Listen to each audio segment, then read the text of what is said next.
Freedom Central is in Edinburgh, talking to Robert Green, fellow journalist, truth seeker, information warrior. The last time we spoke with Robert on our radio show, he had been arrested by Grampian police and is facing charges for trying to bring justice against senior figures of Scottish parliamentary and law enforcement circles for the brutal rape and abuse of Holly Greig, a Down syndrome sufferer. No, Holly Greig, nobody must talk about Holly Greig. That's the end of the line if anybody talks about Holly Greig. He said it is the most horrific thing you have ever heard, that the case itself is horrifying, and the degree in which the Scottish authorities have gone to cover this terrible story up would take your breath away. And I was staggered by this, and I thought, this is some sort of the Dark Ages. Surely wherever you go, mostly in Western Europe, Americas, this sort of thing, if you're arrested and you have the opportunity of having a lawyer present, have legal advice. Not only that, but the evidence that can be collected from such an interview is admissible under the Scottish court system. Would you believe? So you get threatened, you confess, and they say, wait, we've got you, and that goes to the court that you've confessed. They might want any tactic they want. It almost beggars belief that this is going on in a so-called Western country, and this is what we're talking about. It sounds like Nazi Germany, it sounds like Stalinist Soviet Union, doesn't it? But it's right here in Scotland. It indicates the lengths that the authorities will go to actually prevent this case coming into the public domain. I get very annoyed about Prime Minister David Cameron going around the world lecturing to different countries about human rights abuses and democracy. I really believe he's been recently lecturing the Chinese about this. Now, if I were the Chinese, I would tell him exactly where to stick his lecture on human rights. It is absolutely at the height of hypocrisy. He's got to start dealing with things in his own country. It's a disgrace. Mr. Cameron, you know about this, and you should do the honourable thing and call for a public, independent and open, full investigation into the Holly Greig case.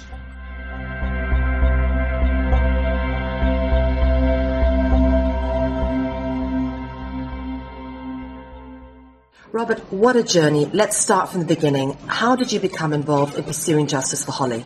Well, I became involved initially in October 2008.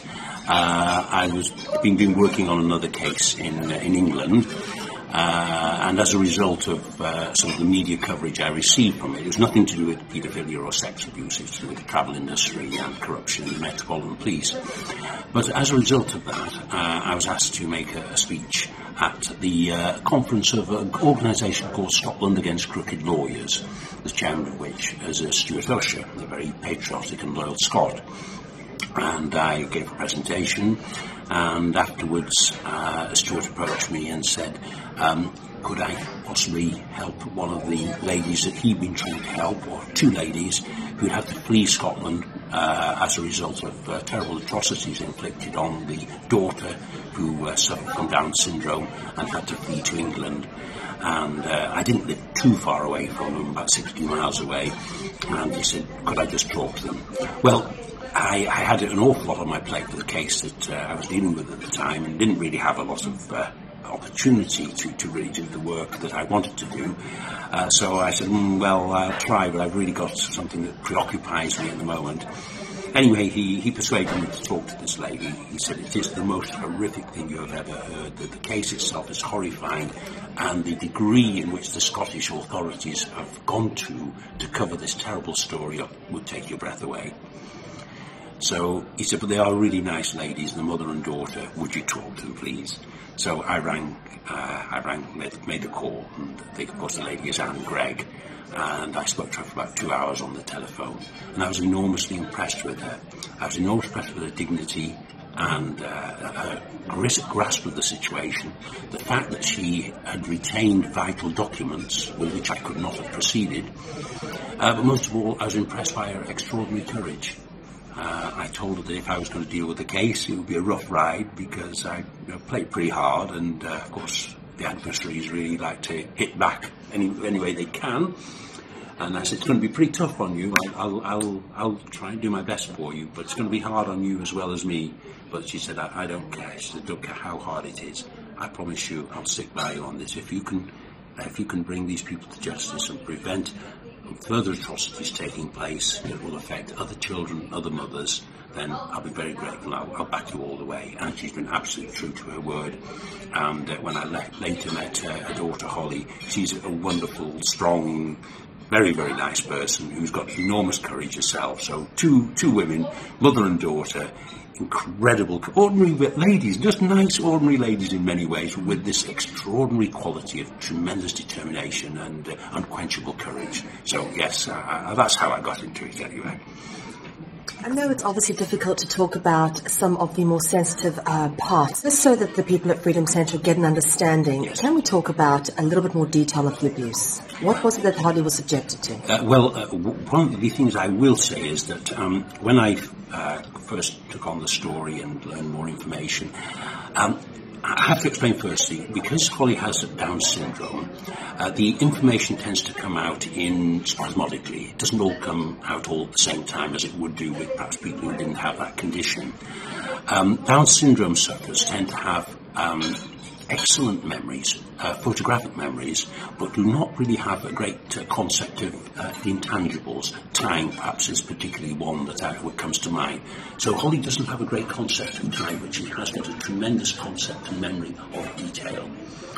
And so when she started telling me all the things that were happening, they really were horrific. And I have to say, much of it that I've learned since February, when I was arrested, is far more horrific than I can possibly say at this present time. I have a great deal of information, but people will be absolutely horrified and shocked and sickened about what has happened, and they're going to be even more angry with the Scottish authorities to actually protect these people and also to enable these people to carry on abusing other children and the disabled, which must be happening at this very time, knowing that the gang have the protection of the Scottish government. So that's the background. But as far as what has happened is concerned, Holly was abused by a father and then a brother and then a gang. Initially 16, now it's gone up to 22. And the gang included a member of the judiciary, senior police officer, bank manager, a solicitor, 2 social workers, including Holly's own carer, 2 nurses, fire officer, and several others, partners and that sort of thing. It's an absolutely horrific story, and Holly's gone into great detail about it. I've heard her give an interview to the police. I've heard her being interviewed by various people in the media, including the BBC. The story never changes. It's the same over and over again. And Holly has been certified by top medical experts, not only as a competent witness, which is important that someone has a condition like Down syndrome, because not all are competent, but Holly is at the level where she's regarded as competent, but also as an absolutely truthful witness. It's one important issue I'd like to mention as well, is that we have a lot of medical information and psychological analysis of Holly and her condition. It includes the fact that she was infected with a sexually transmitted disease at the age of 10. That's the doctor who read that report was also concerned about her behaviour in 1992. Behaviour was such that it would indicate that a child with her condition had had sexual experience. Holly was 12. Those documents were passed on to the head teacher, who was subsequently found to be part of the paedophile ring, so it never got out.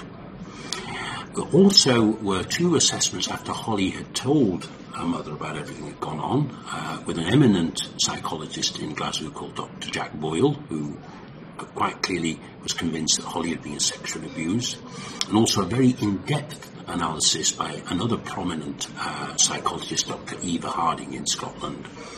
And again, great detail going into it, great work going in, no doubt about the abuse, no doubt about who'd done it, and all the rest of it. The doctor makes it absolutely clear of this.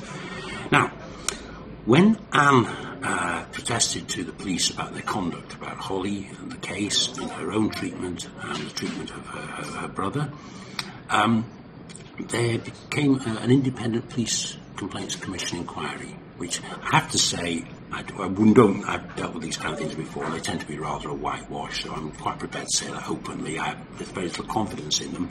However, all of the medical documents were withheld by the police and the commission, which all supported Holly's allegations and all could potentially incriminate the abusers, including the police themselves.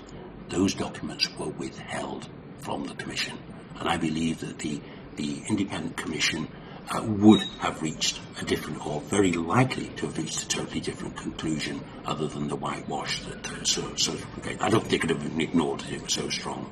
So this is massive corruption on behalf of Grampian Police. I think it's important for people to realise that there have also been two raids, one on my home and one on the home of Anne and Holly.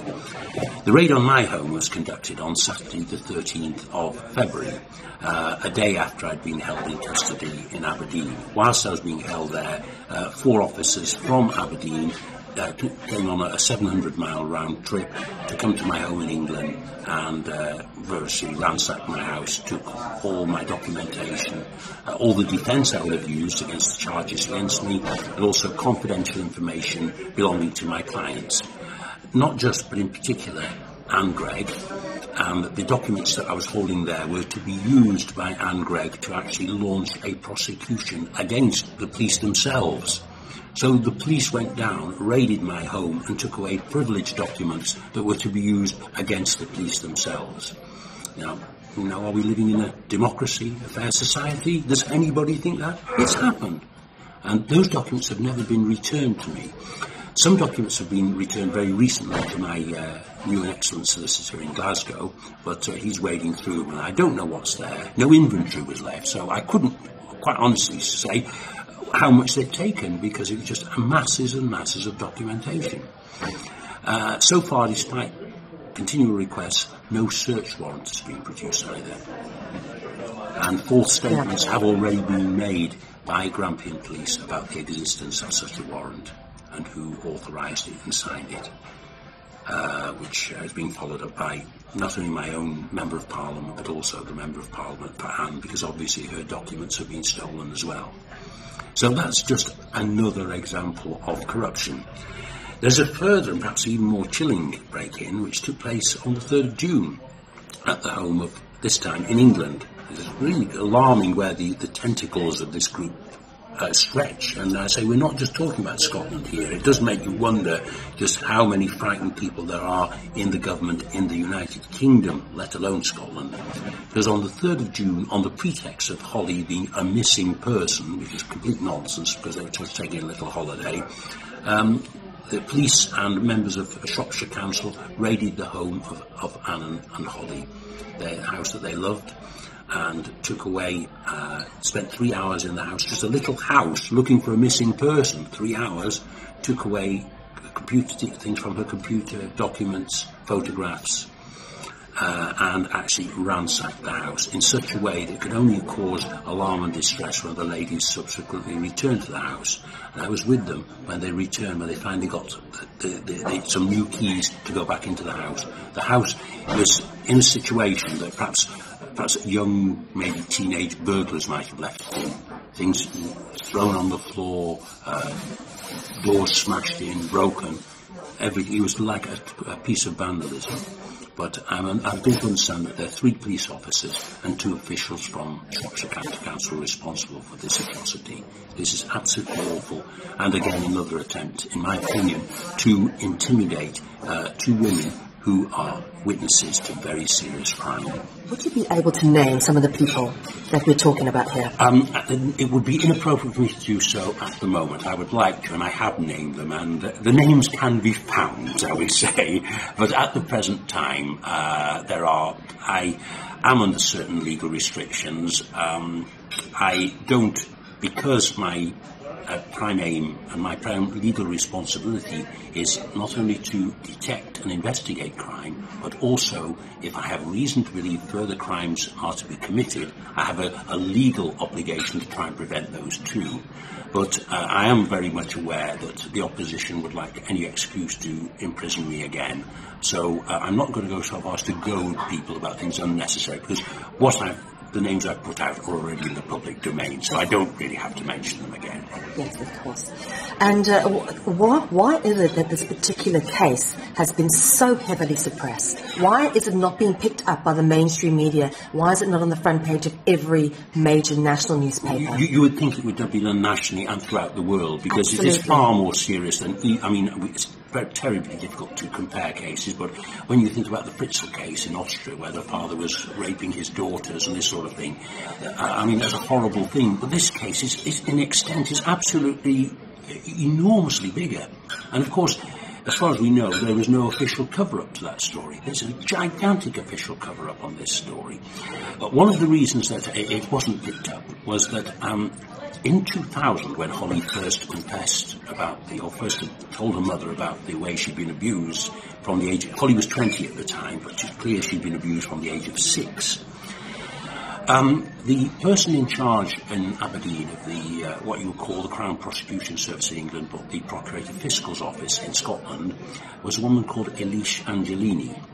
She was a close associate of the judge who was involved in the rapes, and she decided that nothing should be proceeded. She blocked the whole investigation. In 2009, or late 2008, 2009, when I was brought in to try and help Anne and Holly, I wrote to Mrs. Angelini, because we had documents showing that she was very much involved in it. We could actually prove that with our point. Mrs. Angelini, very foolishly, decided to respond by saying that she knew nothing about the case. Now, what we did have, which we still have, of course, is a letter to her dated the 27th of October 2000 from Anne and Holly's own parliamentary representative, member of the Scottish Parliament, Brian Adam, directed to Mrs. Angelini, saying, "Dear Mrs. Angelini, blah, blah, blah, how are you getting on with the case?" This is the case that Mrs. Angelini claims she knew nothing about. And another letter dated the 28th of November, again from Mr. Adam, to Mrs. Angelini, again asking her how she was getting along with his past inquiry and his past letter. And moreover, we have a letter dated the 12th of July 2001 from Mrs. Angelini's office with her name emblazoned across the top, written to Anne's solicitor, discussing aspects of the case.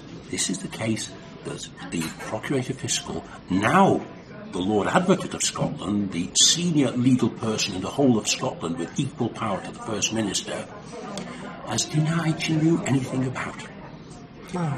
So you can see the efforts to block it. Now, what happened when I had exposed this, when I was quite blatantly, hands in the till time, absolutely caught out here, was that I wrote to the First Minister and Alex Salmond, the Minister for Justice, Kenny McCaskill, and I said, the Lord Advocate is lying. She's absolutely blatantly lying about this terrible case.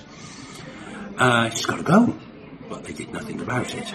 Next thing we heard, when I was trying to get the mainstream media involved, was that I learned that Mrs. Angelini had been issuing threats, legal threats, to not only to the Scottish media, but even to international organisations like Google, not to mention the Holly Gregg case in any circumstances, other than the full weight of the law, defamation, would fall upon the media if they dared utter a word about the Lord Advocate's possible involvement in the Holly Gregg case. Now, the other interesting point is that Mrs. Angelini at the Crown Office has an army of state-funded lawyers there, but she didn't use any of those. She used a private firm called Levy and McRae, and she used the senior partner, Peter Watson, to send out these threats, some of which I have actually seen. And Mr. Watson makes it quite clear that he's acting for Mrs. Angelini as a private individual. Now, once I learned this, and this was supposed to be kept a secret, when I learned about this, I promptly contacted Mr. Watson and said, yes, I've got information that you are making threats against the mainstream media over the Holly Gregg case and the Lord Advocate's involvement in it, but who's paid your bill? Who's paid for that? So Mr. Watson, first of all, denied having anything to do with it, but obviously I had documents that I could prove that he did, so he had to climb down on that one. But then he still refused to answer my basic question, who paid for it?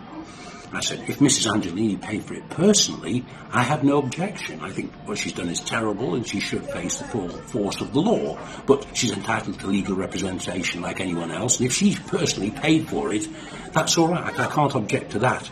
But of course, no answer came, which I think tells everything about it. This particular aspect of the story was picked up courageously by the editor of a magazine called The Drum, a legal magazine. It's not a fringe magazine, it's widely respected in the legal profession in Scotland. His name is Stephen Rayburn, and he picked up the point by saying, well, can you just tell us who paid for this? Was it paid for by Mrs. Angelini, or was it paid for by the Scottish taxpayer? And don't forget, it's the Scottish taxpayer who is actually having this story withheld from them. It's an attempt. It would seem almost certain that Mrs. Angelini has been abusing funds, public funds, to actually protect her from the Scottish people knowing all about this case, which they are perfectly entitled to know about. They really are.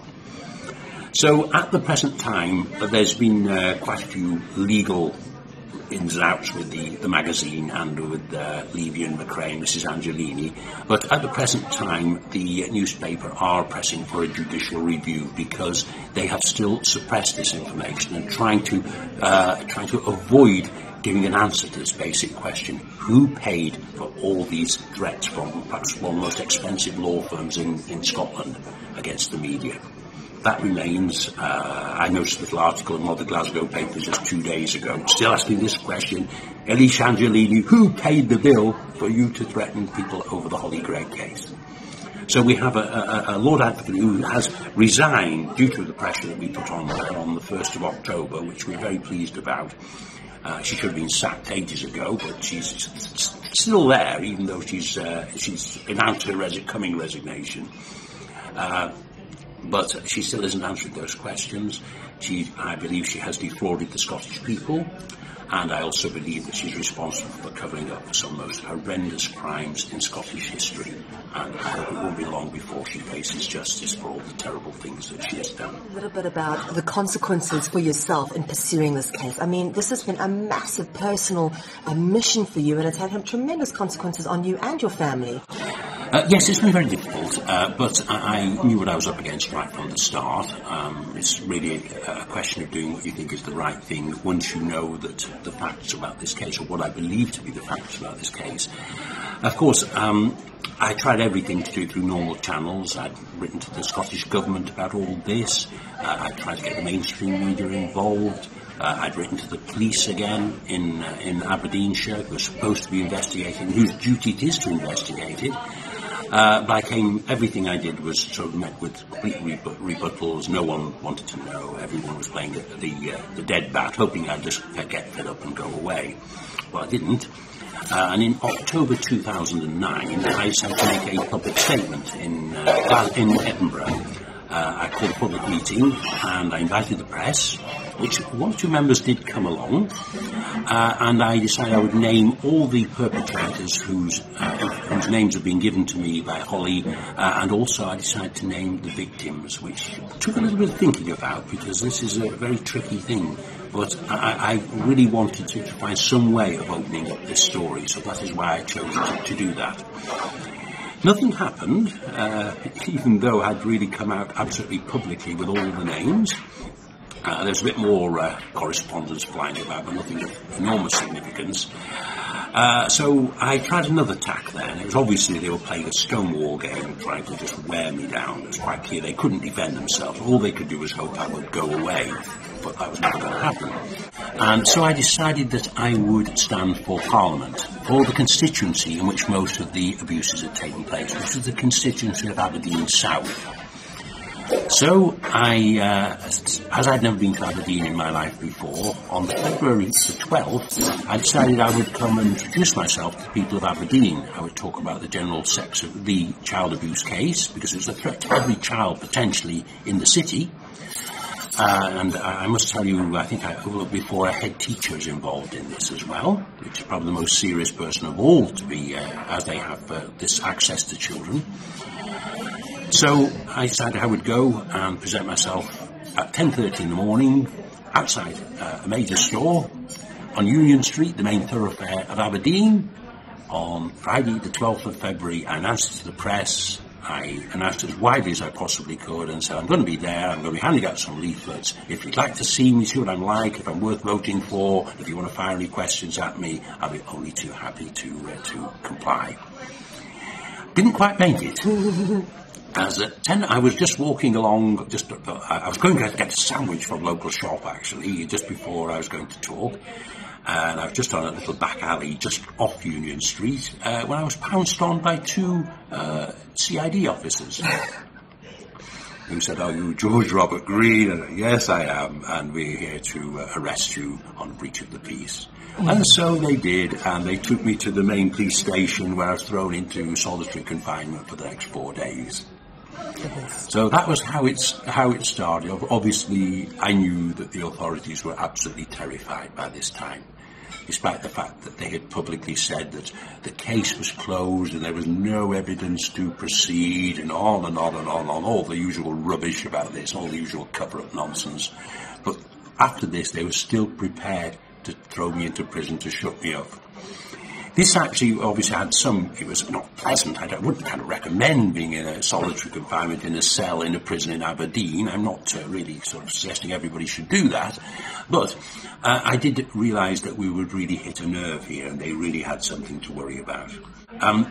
If I may digress slightly on this, because it's become very relevant at this point, is that the Scottish system has a very odd way of dealing with suspects at that particular time, in that you are not allowed to have any legal representation nor independent witness when interviewed by police officers.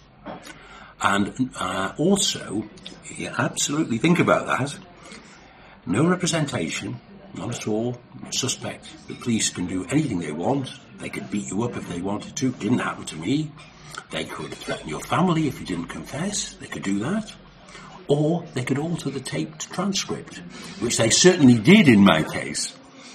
So this all happened. I was staggered by this, and I thought, this is some sort of the Dark Ages. Surely, wherever you go, mostly in Western Europe, Americas, this sort of thing, if you're arrested and you have the opportunity of having a lawyer present, have legal advice. Not only that, but the evidence that can be collected from such an interview is admissible under the Scottish court system. Would you believe? So you get threatened. You confess, and they say, "Wait, we've got you," and that goes to the court that you've confessed. They might want any tactic they want. And this apparently has gone on for the last 30 years. I realised I didn't know at the time. I just thought it was some unfortunate anachronism of an antiquated legal system, because Scotland still has its own legal system. For those who are not aware of this, it's different from the rest of the United Kingdom. But I later found that they were actually signatories to the European Convention on Human Rights, and so in stopping me from having a legal representative, they were actually in breach of their own solemn agreement with the European human rights law. This has actually come about 3 weeks ago. This has actually been brought to the point of the well-known CADA case, where this has been picked up. But the staggering thing is that in Scotland, every single conviction, and there's sometimes 76,000 people, I am told, is fundamentally unsound. Because right from the start, people have been in a police cell with no legal representation, and the information that they may have given to the police at that time was counted as admissible evidence in court. It almost beggars belief that this is going on in a so-called Western country. And I have to say, again, digressing slightly, I get very annoyed about Prime Minister David Cameron going around the world lecturing to different countries about human rights abuses and democracy. I believe he's been recently lecturing the Chinese about this. Now, if I were the Chinese, I would tell him exactly where to stick his lecture on human rights. It is absolutely at the height of hypocrisy. He's got to start dealing with things in his own country. That obviously, just how it affected me, which was the original question, of course, when I got out 4 days later, I was told by the solicitors allocated to me that there were some journalists outside and I shouldn't really talk to them.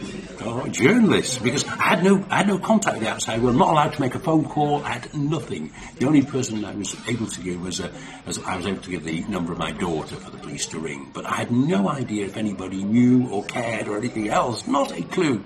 But of course, once I got out, I learned what had happened, and apparently the station had been bombarded with calls from all over the world. That's included. Including you. Thank you very much, many Mel. times. I believe that there were over 4 days, there were 1,500 calls came in to the police station in Aberdeen asking about my whereabouts. And I had the dubious honour of having a tape specially made for me by Grampian Police because I got sick of answering the phone. I was arrested once again, actually. It wasn't the only time. You'd have thought that perhaps the Scottish authorities might have thought, well, we've opened it, there's a hornet's nest here, we'd have been better not arresting this green character in the first place if this was going to happen, because it was all over the internet and everything like that. And people suddenly realised the Scottish government were in serious trouble over this. You know, it doesn't matter what anybody says, to go to those lengths to shut somebody up means, I think, in any intelligent person, that the person who's doing that has got something to hide. So we campaigned further, and just to cut a long story short, I was arrested again in Warrington, my hometown, on the 14th of April, when I was going to sign in for the bail conditions that had been imposed upon me as a result of my arrest in February. And one day, it was running up to the general election, I have to say, general election was the 6th of May, I was ready to roll.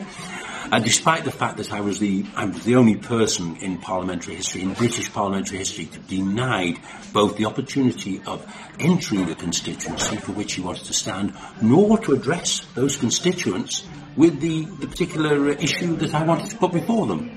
Never happened in British history before.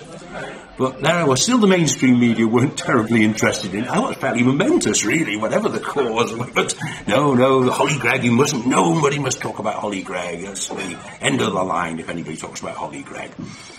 But anyway, I just went to sign, and a couple of officers from Grampian Police sort of pounced on me again. They were very well-behaved and very courteous officers. I would have no complaint about these particular officers.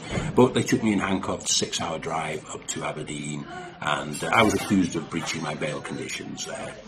The following day, again, an absolutely deluge of phone calls once they realised that I'd been picked up again, and the following day I was let out again. And I owe that really, I think, to the people who were prepared to phone in, because I think what they wanted to do was to prevent me from completing my final papers for the general election, because if they were holding me in prison, I believe what their intention was to hold me until after the 6th of May, when they could let me out again. But I think all the pressure from all the wonderful, loyal people who really cared about this case got me out, and I was able to complete my paperwork, and I was able to stand. Although, again, I was not able to enter the city or talk about the case in any way. But there's some very loyal people in the area who carried the torch for me there and did their very best to get the story out. But that was it. Obviously, there is the ever-present threat of police action against me. They certainly don't like what I'm doing, and I think they would like to put me behind bars for a very long time if they possibly could. I do hope that by now people are convinced how serious this situation is. We've exposed the Lord Advocate over conduct. We've also got other documents that are very important. If I may just go back in time again. After Holly had given all the names of her assailants to the police in Aberdeen, a few days later, 11 days later, a knock came at the door of the little flat that Holly lived in with her mum, and a group of people sent by local social services from a local mental institution came in, grabbed Anne, the mother, said they had a section a warrant to section her, dragged her out of her home in front of her screaming terrified daughter, pulled her pants down, injected her in the buttock in front of the whole neighbourhood, and threw her into a van. Holly was subsequently handed back to her abuser father by social services. So when I talk about a police state in Scotland, I'm being absolutely serious about this. It is a police state and has been a police state for quite some time. Anne very skillfully got herself out of prison. She keeps her wits about her. She's a smart lady, no question about that. And as soon as she got out from the mental institution, she went straight to a solicitor. Solicitor got her in touch with an eminent psychiatrist called Dr. Margaret Smith. Dr. Smith gave Anne a full examination. He said that she couldn't have any reason at all why she should have been put in a warrant issued against her. Subsequently, the solicitor then wrote to the Scottish Welfare Commission, who are responsible for all of the actions. The buck stops with them, and said, "Can we have a look at the warrant that was supposed to be issued for Mrs. Mackey, as she was then, to be sectioned?" And the Scottish Welfare Commission, in a letter that I have in my possession, dated the 1st of November 2000, said they couldn't find any documentation whatsoever to do with the case. Incredible. A kidnapping and an assault. But this indicates the lengths that the authorities will go to actually prevent this case coming into the public domain. They would have given Holly back to be sexually abused by her father again and had the mother committed to a mental institution to shut them up. This is what we're talking about. It sounds like Nazi Germany, it sounds like Stalinist Soviet Union, doesn't it? But it's right here in Scotland. This is part of an area that Mr. Cameron is going around the world lecturing other people on how their country should behave. It's a disgrace. And Mr. Cameron, you know about this, and you should do the honourable thing and call for public, independent and open, full investigation into the Holly Gregg case and the other issues emanating from it, including the kidnap and assault on Anne Gregg, and also on what we believe to be the murder of Robert David Gregg. Obviously, they're trying to cover this up, yes. Right? For what reason? What is the actual pinnacle behind this? Well, I don't know how far it will go. What I do know is that the Scottish Government will fall if this comes out. And not only will the Scottish Government fall, when the people of Scotland know about the basis to this case and what has been covered up and why it's been covered up, I have to say, for peaceful people, we're not suggesting any violence or whatever, but I would be very doubtful if the First Minister of Scotland and the Minister of Justice and other members of the current Scottish Cabinet will feel safe walking the streets of Scotland again, when people learn what they have covered up, and what they've tried to protect, and what they've tried to perpetrate, because it's not historic crimes, it goes beyond that. They are protecting the perpetrators who are still out there in Aberdeen. So this is as far as it goes. They're actively supporting rape and torture of Scottish children. I'm not exaggerating. I don't think that's the only conclusion that one could draw. Yeah. You know? Without a doubt. It's rather sad that the people who claim to protect us can't protect us because they are, in fact, the problem. They are the problem. Very much so. Very much so. I'm sad that none of the other people in Scotland in positions of authority have had the courage to come forward on this. I'm talking about the mainstream media to a large extent, but I'm also talking about the elected representative. Everybody in Scotland knows about this case. It's talked about widely, but no one will do anything about it, including the public's elected representatives. The story we get all the time is that when many of the concerned people approach various people from MPs, MSPs and all the rest of it, their stock answer is, well, it's not my constituency, as if that prevented them from actually dealing with the horrific humanitarian situation that has occurred here. Terrible atrocities. I don't represent Aberdeen South, so why should I care about Scottish children being raped and abused? That's what they're saying. You can't have it any other way. They're all terrified to speak out. And you do wonder where it's going to end up if it comes out. There's this just enormous attempt to shut everything up over the Holly Gregg case. I said the government will fall on this, there's no question about it. We've got rid of the Lord Advocate. We've also got rid of the current Procurator Fiscal in Aberdeen, who launched the Crown attack on me by having arrested. He's gone as well now. So, where does it end? I really don't know. But there's some very, very frightened people in the establishment in Scotland, and they have every reason to be frightened. Now, of course, one of the crucial facts, I'll just go back again about all the irregularities, is that Holly received a payment of £13,500 public funds from the Criminal Injuries Compensation Authority. But according to the officials, because Holly's evidence was not considered credible, reliable enough, and there was an insufficiency of evidence, no crime had ever been committed. So no one had ever actually come across someone who's been given public money as a victim of a crime that never existed. I mean, you can be compensation, right, is paid to people who are perhaps victims of a crime where perhaps they can't be prosecuted, or perhaps in cases perhaps sexual abuse where the victim doesn't know the offender and the offender's never caught, but they're satisfied that the crime has been committed. All those things can come about, of course. But in this case, there was no crime. So how did Holly get her money? No one's been able to answer that one yet. So there are all sorts of very, very complex issues relating to this case in many ways, and of course the authorities cannot possibly answer them at all. A little bit about the link to Madeleine McCann. I briefly spoke to you when on the radio show about it. Could you please talk a bit about that first? Yes, I will. And now, this is something that isn't very conclusive, so I'm only really just telling you things as they are. I have no proof to support anything one way or another. What I can say is that, what happened obviously is a very serious matter. In the case of Madeleine McCann, because the father of Holly was never charged, no criminal records against him, and he fled to Portugal.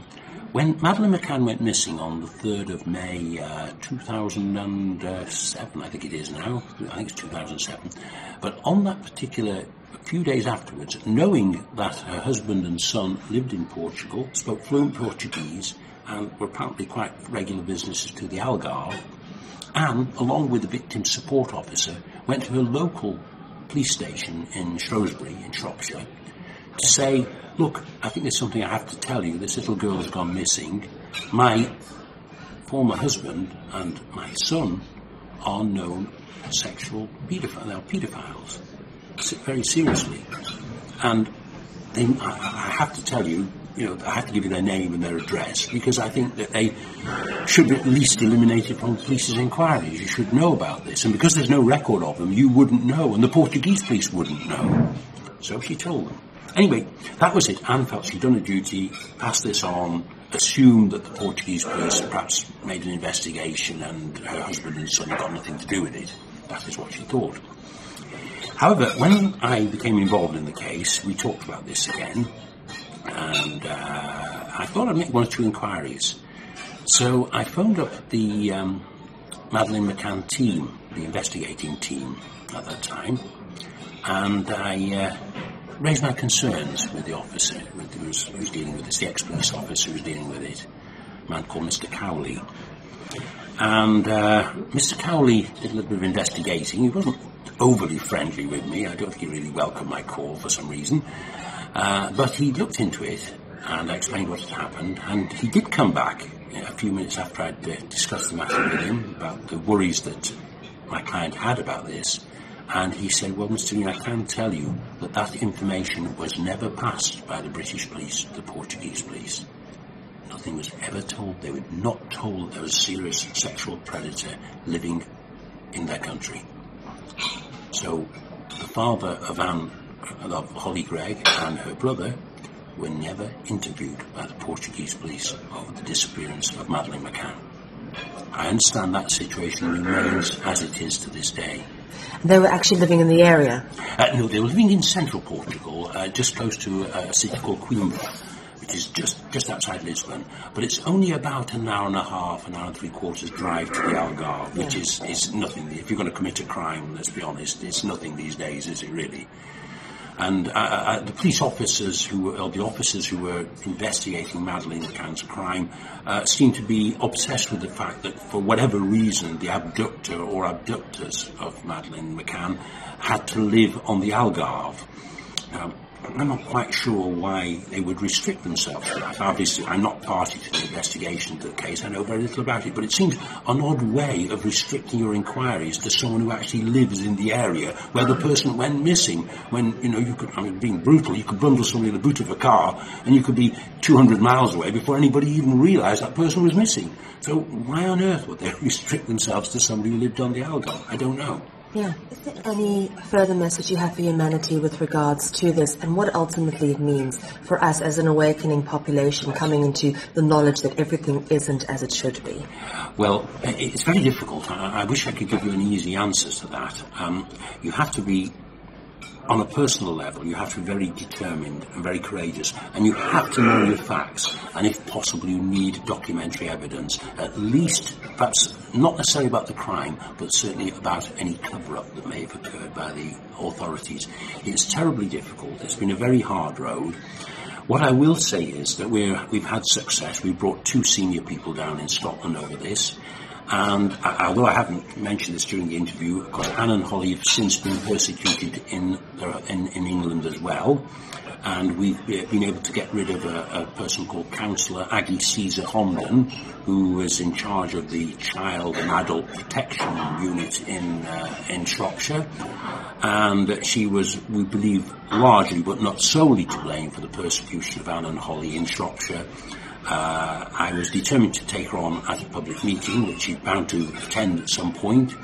And a couple of weeks ago, 3 weeks ago, 1st of November, I arranged to go to a meeting where she was supposed to be one of the main speakers in the village where Anne and Holly live, as it happens. And we got there, and we sat down, and we had a full house because we'd leafleted the village about the case, so local villagers wanted to find out what was going on. And the chairman announced, of them, the Councillor Caesar Homden, there was no sign. And as the meeting was about to commence, the chairman welcomed everybody, declared the meeting open, and said, I have an announcement to make. I must announce the resignation of Councillor Aggie Caesar Homden. Oops. The villagers were on great form, rather than myself or some of the other interested parties who'd come along, and they said, is it anything to do with that leaflet that's been going round, Holly Gregg? And the chairman said, I can't possibly answer that, but I think everybody knew the answer. Yeah, absolutely. So we've got rid of 3 people who are involved in the persecution of Anne and Holly Gregg. What I can tell to other people is it's just very, very difficult. You have to be very determined. But you can win. We're winning. We haven't won yet. We really, really can't count our chickens. It's going to take a lot of pressure, and we know that we're going to be subject to all kinds of threats and dirty tricks and goodness knows what. We're going to have saboteurs. We're going to have people who want to put me in jail again. All kinds of things are going to go on yet. There's going to be threats against Anne and Holly. There'll be more threats against them, I'm absolutely sure. It's a rough road, and we haven't finished yet. But if you're prepared to take all the knocks and you really believe in the justice of your cause, and you can get good friends and supporters the way that Holly and Anne have been able to do, then you can win. And I hope that when we are successful, I believe we will be, this will open up the dam. The dam will have broken through, and lots of other people who felt totally demoralised and have been victims of those terrible crimes might think, well, they can do it. Maybe we can do it if we're determined enough, and I'm sure that they can. And I do believe that this incredibly exaggerated attempts to actually stop this case, you think of all the money and all the people who are involved in the most senior positions to try and cover this up, means that they are terrified of this case breaking through, not because it's just Holly Gregg and the other victims in Aberdeen. I believe that the authorities know also that if this gets through, then a lot of other people are going to come charging through the gap as well in their particular cases. And this is going to be a disaster for all those people in high positions who are actively covering up for paedophile crime. And we know who quite a few of them are, I can tell you. Yeah, I'm sure. Robert, any one last message for humanity? Well, all I can say is just follow your conscience. I think it's better to die doing something bravely than to die a coward. That's a simple thing. It's not all that easy to follow because we're not always brave all the time, and I'm certainly not. I've chickened out of a few things in my time, but I'm not going to chicken out on this one. It's too important. Yeah. So all I would say is just follow your conscience and do the very best you can. But in this particular instance, it's so important to protect children and the disabled who are so cruelly being abused by these awful, evil people, and they really are evil. And as I said at the beginning of the interview, what I know goes way beyond what I brought into the public domain. It is absolutely horrifying. It is pure evil. But this is happening. It's not just happening to Holly and the other children. I believe this is happening on a very wide scale. I can't verify that because it's not my case, but I have every reason to believe, because of the sheer volume of number of people who approach me with quite a lot of very, very convincing information, that this is happening on a big scale. So just think about the children, just think about the future. These people have to be stopped. It will take courage, but once we get a breakthrough, I believe these people will be well and truly on the run, and let's hope that they get the... As a journalist, yes. What does freedom and freedom of speech mean to you, and how do you perceive your role in that? Well, it's a tricky question. Yeah. Very intellectual question. It's maybe beyond my orbit. What I would say is that we've got to really fight very hard to protect our freedoms. There is no such thing as a free press in the Western world anymore. I think people are being misinformed. They think they're living in democracies. They think they're living in places where you can speak personally freely, and where journalists can speak freely. Well, they can't. Have a message for everyone that they can't. We can get this freedom back, but we're going to have to fight for it, and we're going to have to overthrow all these very powerful people who have bent the legal systems of various countries, not just Scotland, not just the UK, to their own will. And these people want to suppress freedom. All journalists should stand up against this. And I do appeal to people from the mainstream. Don't be listening to what your editors might be saying. And I can tell you there are a few editors, and I know why they're trying to cover this up, because they've got a lot to answer for themselves. Follow your own conscience on this, because most people are good. Most journalists are decent people like anybody else. Journalists are no better or no worse than any other cross-section of the population, in my opinion. We've all got consciences. But if you can't do something to protect the children and the disabled, the most vulnerable members in society, then what are you doing as a journalist? You're pretending to do a proper job. I don't think you are if you haven't got the guts to stand up. That's my Robert, let me tell you, when we went to South Africa, I met with numerous journalists from every major newspaper, even the smaller ones, and absolutely nothing. I mean, not one single journalist that I gave a story to ended up putting, and how many commissioning editors said, sorry, we're not going to run the story. I'm like, how can you not run the story? How can you not run the story? There's the link, here's the journalist, here's the evidence. Do yourself a favour, search it for yourself. Just more people in China know about the story than they do in Aberdeen. So in China, isn't China now? Yeah. Oh yeah. I've seen it on Google. It was one of the speeches I made in Liverpool, which went onto YouTube, and somehow got to the Chinese, and it's all there with kind of subtitles. There's a Chinese bloke dubbing my voice. Goodness and I'm there speaking about it.